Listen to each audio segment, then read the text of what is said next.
For a century, scientists puzzled over a question. Why do morning glory seeds carry a psychedelic compound so similar to LSD?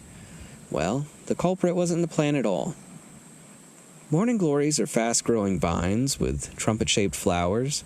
They open with first light and close before sunset.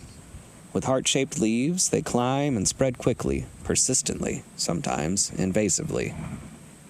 I first noticed these vines a few weeks ago when they were blooming in quick succession. Now most of the flowers have dried into seed pods, and that's why I'm here. As a gardener, I often collect and save seeds, leaving most for the next generation and the creatures who depend on them. So what's so special about these seeds?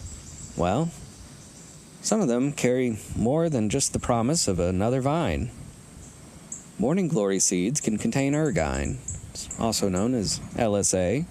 For the plant, it deters herbivores, but for us, it's a sedative and mild psychedelic.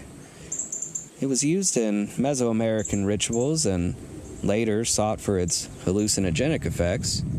But for decades, no one could explain exactly how the seeds were producing it.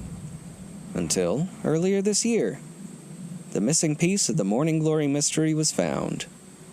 Inside the seed coat lives a hidden fungal partner, a symbiont, a newly discovered species, Paraglandula clandestina. It produces the ergot alkaloids that give morning glories their unusual chemistry.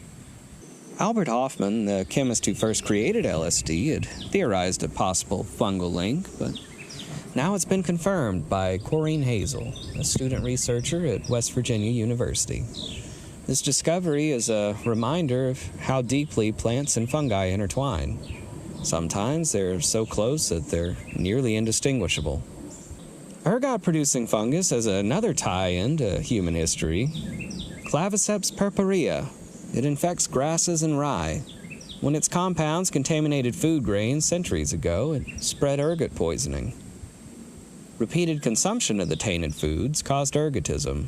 It's a toxic response, bringing on convulsions, hallucinations, and even death. Some historians believe that outbreaks of ergotism fueled incidents of hysteria and may have been an underlying contributor to peculiar panics like the Salem witch trials.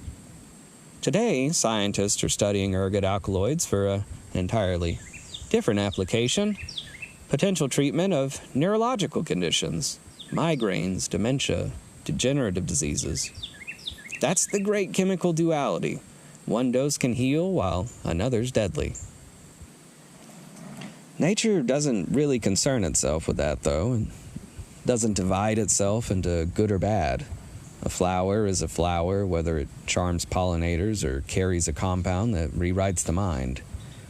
Morning glory reminds me that what looks ordinary can hold hidden depths, beauty, and potency. A lesson worth holding on to. A great story growing in plain sight.